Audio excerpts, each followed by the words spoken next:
Hi there, hope you're all well. Welcome to this video for the 32nd weekend since the original imposition of lockdown in the UK back at the end of March. It's hard to believe really that it's been that long that we've been suffering from this nightmare, and it sort of feels like history is repeating itself again slightly, as large parts of the country are in lockdown. Here in the UK, Oxford City just moved to the second kind of level of restrictions, as COVID is on the increase there quite rapidly. Here in West Oxfordshire, we're okay. I think the rate of infection is increasing, but not to the point where any further restrictions have been imposed. So that's good. But yeah, when you look at what France and Germany have just announced, which are two further full national lockdowns, I just can't help but think the same thing is going to happen here at some point. I think Boris is probably just putting it off because he wants to save the economy, and I do agree with that. I get that argument, but there's going to come a point, I think, where a national lockdown is going to be required again. Don't know what's going to happen at Christmas, for example. The whole place will be up in arms if people can't see their families on Christmas Day, that's for sure. But you know, I suppose health comes first, perhaps. I don't know. Excuse me while I take a sip of tea.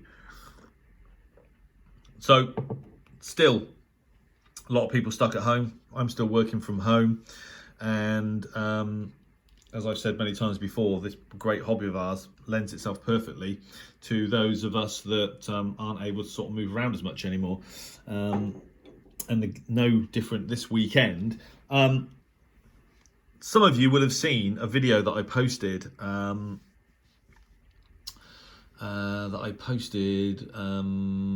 last night, or did I post it this morning? I can't remember. But basically, I have a Sony ICF 5500M, and she's a beauty, and there she is. This is a radio from the 1970s. I could look it up exactly what year that it was manufactured, but as Theo, one of my subs, just said a while back in one of his comments, what a beautiful radio. I love this kind of Panasonic with similar, this kind of sort of pseudo military styling or industrial engineering design, whatever you want to call it, from that era.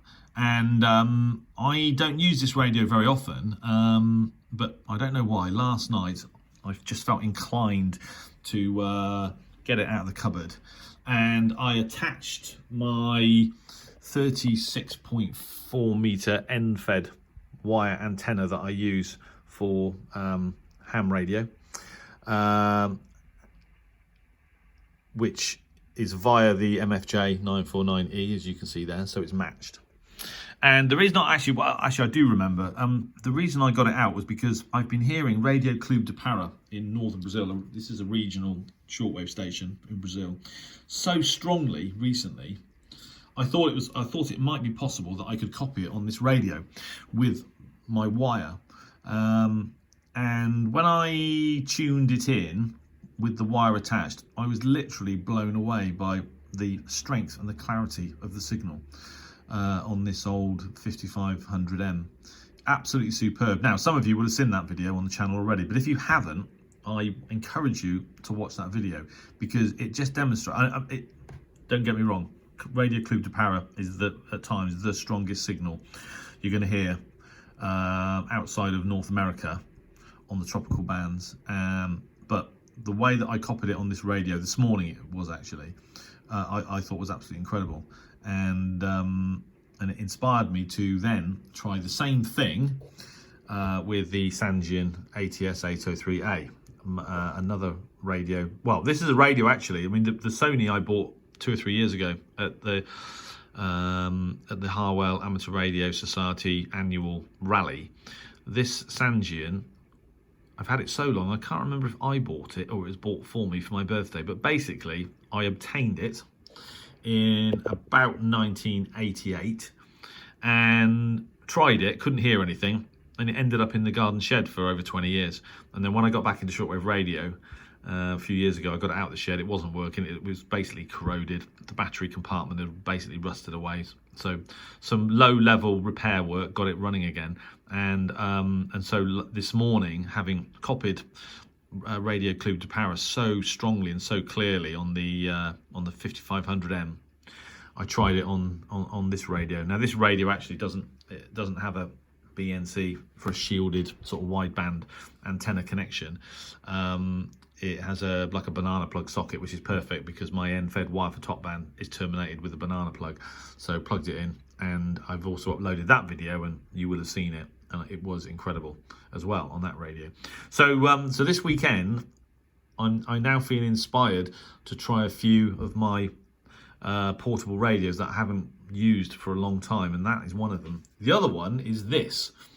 The rather beautiful 909X. Now, as we all know, well, and in my opinion, this is one of the best, well, certainly in terms of aesthetics, it's one of the best designed radios of all time, in my opinion. Aesthetically, it's amazing. The screen with the light is incredible. Much maligned for a time because it was deemed to be, or sensitivity, I'm just on the telescopic here, but sensitivity on the telescopic particularly was generally regarded as poor.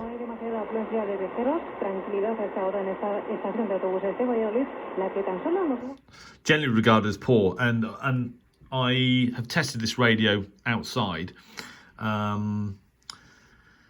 in the DX Woods a long time ago, and proven that with the long wire this radio does actually perform. But what I've never done actually is proved it from my shack. Part of the reason for that is because the noise levels at my old QTH were so high that it just wasn't worth it. But noise levels here are so low, I just think that it would be worth trying again. So I'm going to test this radio along with the 909X and the 5500M this weekend and see what I can hear. And I'm going to attach my long wire to it, and I'm also going to attach my Wellbrook loop to this radio. And it's quite nice actually, because I've had this radio. You sort of think of the 909X as being a relatively new radio, but it's probably been on the market for 8 to 10 years now. It's actually been around a long time, and I know it's popular because my unboxing video for this radio is the most popular video on my channel. It's had 22,000 views. So I know this radio is popular. Obviously, it is superbly designed in terms of the aesthetics, and I just think it'd be interesting to test it here at home with a couple of different antennas and see how it performs in comparison to other radios. So that's something else I'm going to be doing this weekend. The other thing I wanted to point out actually was this thing, the Retekis V115. This little radio, I mean, in some respects, is quite remarkable. I uploaded a video of my reception of the Voice of Korea, the DPRK North Korea, on this radio on 15245 kilohertz back in the summer. And to think that this radio, which I think in places costs about 11 quid, and you can listen to North Korea on it, it's quite amazing. Although saying that, of course, the analog, is it the R108? I might have got that wrong. I think it's the R108, the world band analog radio that Tesco sell, which was 8 quid. I think it's now 10 quid or 11 quid. You can do the same thing, but it was still a bit of a buzz to hear North Korea on this radio. But North Korea, you know, do use sort of fairly significant TX power. What's probably more significant is the night that I recorded Radio Club de Paris so strongly on the 5500M, you know, a vintage radio from the 1970s.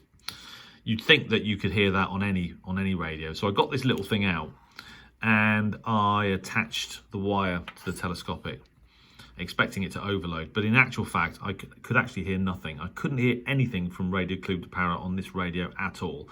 And so unfortunately, although some regard it as decent value for money, I regard this radio as very insensitive on HF, on shortwave. Certainly on 60 meters, terrible, because for the strength of signal that I was hearing on other radios here, even though this is cheap, I should have been able to hear Radio Club de Para with absolutely no problem at all, and I couldn't hear a damn thing with it. And just by way of comparison, as an experiment, the other night I actually got this radio out, and some of you will recognise this because this is the first radio I bought when I got back into DXing 5 years ago, the Texan PL360, and I copied Radio Club de Para on this thing. Now, a bit more expensive, I think it cost 30 quid, but I copied it on this radio with very little trouble by attaching a wire, just simply attaching a wire to the telescopic. So the Retek SV115, if you're interested in listening to anything even slightly exotic, in my opinion and experience, you can forget it. So I just wanted to make that point in case anyone was thinking of buying one, because they think that they've got a DX machine here that they're going cheap, because it's just not that. So the next thing I want to talk about actually is the CQ Worldwide DX SSB contest from last weekend. So I participated in that contest. This was my first HF contest, and I was using the 7300, of course, with my long wire antenna for top band, which is actually this here, which I've got attached to the back of the Sony at the moment, but there you go. And it was quite good, actually. It was more fun than the VHF and UHF contests I've done, because my setup with VHF and UHF is all wrong for contesting, because all my antennas are vertically polarized, and in contesting everybody's using beams, so they're using horizontally polarized signals, and you lose 20 dBs if your polarization is wrong. But on HF, obviously my setup is way more competitive, even with 50 watts. With this antenna, I worked 250 stations, and I wasn't sat on it all weekend. I was doing sort of 2 or 3 hours here and 2 or 3 hours there. But what's more interesting is that prior to this contest, I'd worked one North American station, I think it was North Carolina, and I'd worked a Canadian station on the eastern seaboard. But during this contest, I worked, I don't know, maybe 10 transatlantic stations on 20 meters and 15 meters. Interestingly, on Sunday morning, transatlantic signals were literally booming over on 15 meters, and I'd never worked. I'm not even sure I've ever operated SSB on 15 meters. So that was really quite amazing, but also amazing to make 250 contacts. I mean, I don't spend a lot of time on HF. What I tend to do is maybe have a chat in the mornings on 80 meters. I'll sometimes gate crash other nets. I gate crashed the Worked All Britain net last week, but they were very pleased actually to have me, because I gave about 10 of them signal reports, so they were quite happy with that. Such a really nice group of people as well on that net, and then and similarly there's a net for Welsh amateurs on 80 meters, which I think is daily actually. Another really nice bunch of people. But yeah, that contest kind of inspired me really to spend a little bit more time on HF and work a few more stations, which I'm going to do as well this weekend, starting today, because we have our sked at 20-30 hours. So after that, I'll have a little tune around probably, and see who I can hear.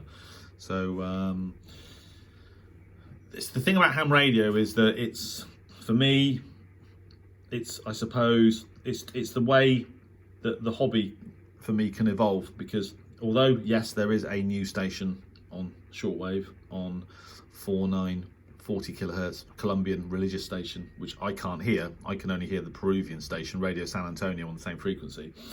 You know, at the end of the day, the broadcast situation on HF just diminishes year by year. I think that's why I spend so much time just literally sat in my shack late at night, and I will literally just tune to, you know, Radio Club de Para or or another station on the tropical band, Tama, and I'll just sit here and I'll just listen to them while I'm doing something else, and I'll just have them on, have the audio just running in the background, because I sort of my appreciation for broadcast stations on shortwave just increases all the time, because as they get rarer and rarer, their intrinsic value just feels like it rises. So, I think, I don't know how much longer, how many more years we've got of stations on broadcasting on shortwave. Hopefully many, and it does feel like radio,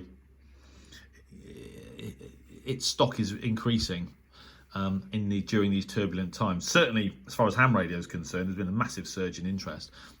It would be nice if there was a surge in interest with broadcast as well. But right now, today, when I hear Radio Club de Paris or Radio Difusora Roraima or Radio Tama or Radio San Antonio or Radio Voz Missionario or any of those, Radio Nacional Amazonia, I appreciate the fact that they're there, and I'll be very happy if they stay there for many years to come. And that's just the way that it is right now. So it just feels right to appreciate them. One last thing. This weekend, I've decided I'm going to try for Mongolia on longwave. Now, Mongolia broadcasts on longwave on 3 frequencies, on 164 kilohertz, 209 and 227. Their broadcasts start at 2100 hours UTC and they go through until 1400 hours UTC the next day. I've never heard any audio from Mongolia on longwave, and but I have recorded traces on my spectrum scope. Not on the ELAD actually. I think one actually, but I've recorded most of my spectrum scope traces of Mongolia were on the Perseus, the Microtelecom Perseus SDR that I had and sold eventually. Fantastic radio, but just didn't use it, and sold it to someone that wanted it more than I did, for good money actually. So it wasn't all bad. But I'm going to try for Mongolia, and I've not tried to do that since I moved. But the noise levels here are so much better than they were at my old QTH. In fact, looking at this signal now, the noise floor is about minus 125 dBs, and at my old QTH it would have been normal for it to be minus 100 or 110 if I was lucky. So I'm gonna try and see if I can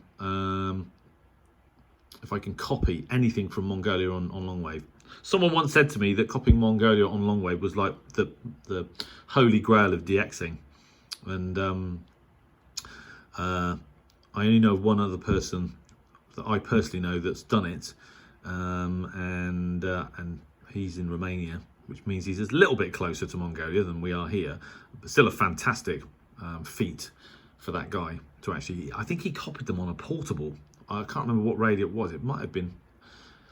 I can't remember whether he bought an Eaton satellite. In fact, this guy, it was Tudor, who used to be on shortwave. He may still be. He bought an Eaton satellite before I did.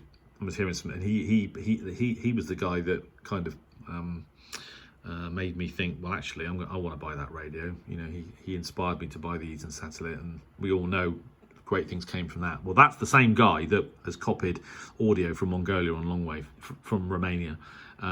What an amazing achievement. And so I'm going to try here. I think I've got a chance, because even if the ELAD FDM Duo isn't quite as good as the Perseus on longwave, the noise floor here is much lower than it was at my old QTH, which means the signal to noise is still probably going to be better here. So I'm going to give that a try this weekend, and obviously you guys will know if I manage to achieve it or not. So there you go. I'm still studying. I've done a couple of papers now. There's only 2 available papers for the new style exam for the full license, and I've got to say it's hard going, but I'm not going to give up. Excuse me. I'm going to book the exam soon, and just go for it and see, and hopefully I'll pass. It's certainly not going to be a walk in the park in the way that the foundation license and the intermediate license were. They were pretty easy, with a reasonable amount of studying. With a reasonable amount of studying with the full license, it's still going to be difficult to pass it, but I remain hopeful that I will. So so that is still on the agenda and something that I'll still be doing. So there you go. The end of another update video from Oxford Shortwave Log. Keep safe, everybody. Hope you get some time to tune around on the bands, and I hope that we come through this nightmare soon. Have a great weekend, and don't forget to write to me on the channel. So I wish you all best 73s and have a great weekend. 7-3.